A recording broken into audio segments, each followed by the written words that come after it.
Друзья, я хочу вам подарить целый комплекс уроков, обучение с нуля, пошагово, каждый урок, право полушарного рисования. Вы сможете после данного курса писать любые картины. Этот курс мы даем бесплатно. Это будет много-много уроков записи, которые пошагово будете выполнять и развивать свое творческое видение, видение художника и развивать право полушария, которое в наше время отстает. Я занимаюсь уже этим 10 лет. В основном мы делали все в офлайн, вживую. Теперь это все онлайн можете получить. Поэтому сейчас ссылочка внизу есть под видео, ссылочка здесь вот в подсказках. Заходите, подписывайтесь и получите эти уроки уже сейчас. Увидимся на занятиях. Сегодня решили вот подобрать для вас вот такой мотив, именно морской. И я постараюсь вам сегодня рассказать подробно, как это все дело перенести на холст. Как это написать, как изобразить поэтапно. Начну с горизонта. Допустим, возьму-ка я какую-нибудь красочку, допустим, ультрамариновую.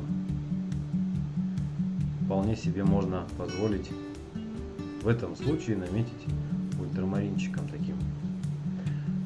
Смотрю, что горизонт у нас, конечно же, выше середины, на глазочек примерно, третья часть, быть может.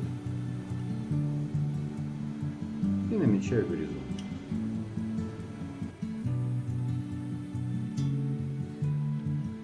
Это линия, которая не должна быть прям идеально ровной. После горизонта можно приступить к разметке волны. Волна у нас располагается, скажем так, немножечко по диагонали. То есть от верхнего уголочка к правому есть небольшое, угол снижения. Беру ту же самую краску жидковатую, немножечко отступаю от линии горизонта, вот этого места пересечения, и намечаю волну, верхнюю часть гребешка. Я понимаю, что волна у нас не должна быть какой-то там вот ровной, да? Она совершенно природной формы. Поэтому я уже учитываю композиционно ее форму. То есть я намечаю не просто ровную линию, да? Я внимательно слежу за гребешком, за формой, за изменением формы. То есть вот здесь она шла, потом небольшое возвышение небольшое и чуть-чуть спад живой линии. Наметил. Горизонт есть, верхняя часть гребешка есть. И даже можно вот попробовать чуть-чуть приподнять, пока вот не поздно. Могу себе позволить, в общем-то, пока поправить даже вот здесь я хочу поправить, немножко подниму, чтобы не было очень много вот этого пространства. И смотрите, чтобы вот эта разница у вас не была слишком большой. То есть вы можете поднимать чуть-чуть, вы можете опускать. Но сильный угол, да, делать вот здесь я не рекомендую, потому что уже будет ракурс слишком художественно, наверное, искаженный, то есть не очень экологично приятный такой вот ракурс для обзора. Что-то вот в этом роде. Идем дальше. Следом можно наметить сам гребешочек, саму пену. Краску я использую ту же. Для того, чтобы краска скользила, я добавляю много масла. Я ее хорошенечко разжижаю. И вот от этого места, вот, где у нас вильнуло, да, вот чуть-чуть наверх, я беру и намечаю сам гребешочек. Вот это направление воды, которое вот здесь идет на спад у нас вот сюда, которое перехлестывает вот так вот, да. Даже можно набросать именно движение вот это. Вот такое. Могу взять немножко потемнее краску, чтобы вам было видно.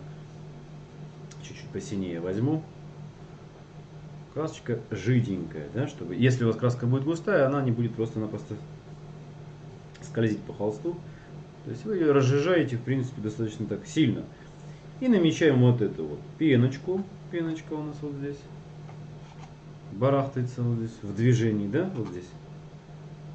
Вот здесь. Под пеночкой. Ну и даже, в общем-то, можно набросать вот такими движениями, уже немножко скрученными, да, вот такими. Тень. Вот здесь вот будет у нас с вами тень.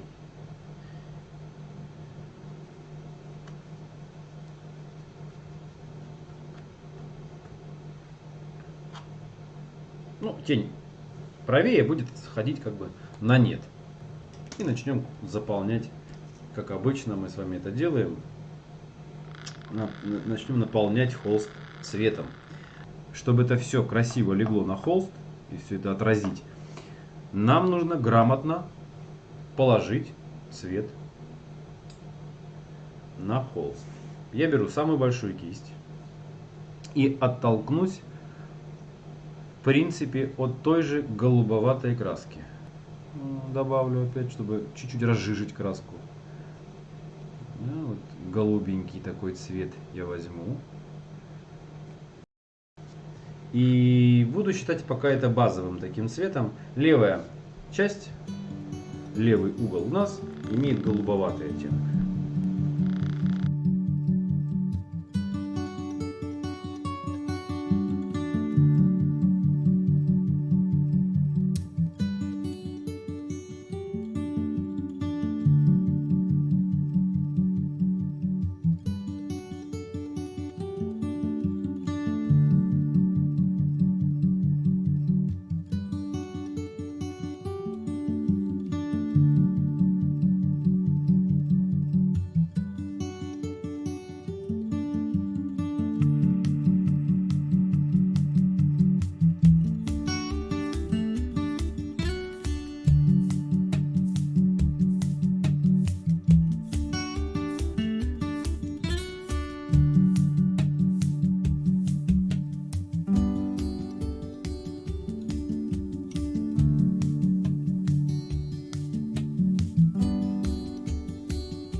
Ввожу, конечно же, обратите внимание, движением таким, да, скажем, неравномерным, немного даже где-то чуть-чуть ручкой можно дрогнуть, чтобы у вас не получалось какой-то геометрии в облаках. Получился свет, пронзающий облака и выходящий из как бы под них темная теневая часть воды. Вот это получается у нас. И, в принципе, цвет меня удовлетворяет. Я беру его и заполняю, переношу прямо из палитры такими широкими движениями.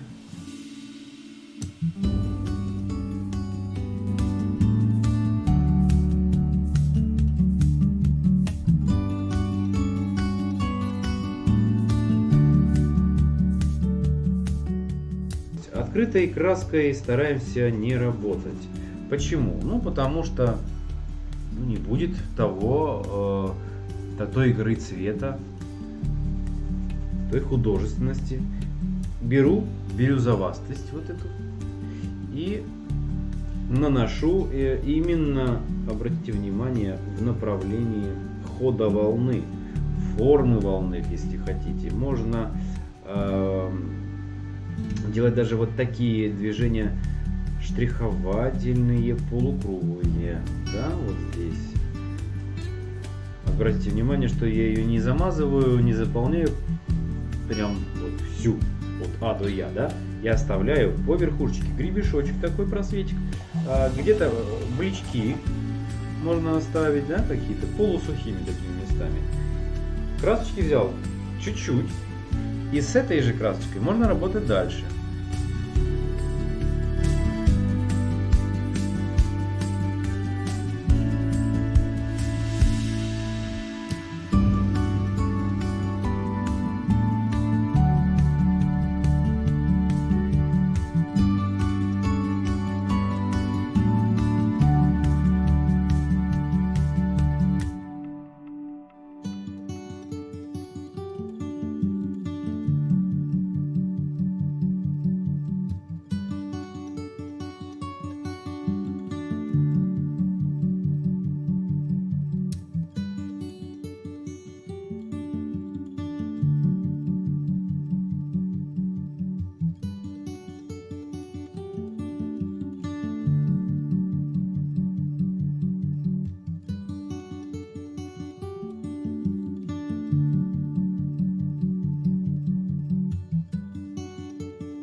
Осветляем и таким образом добиваемся, ну прям совсем прям прозрачный верх воды получается. И немножечко смешиваем только нижнюю часть вот этого цветика, который вы подложили, только нижнюю, чуть обязательно, чтобы граничка смешалась.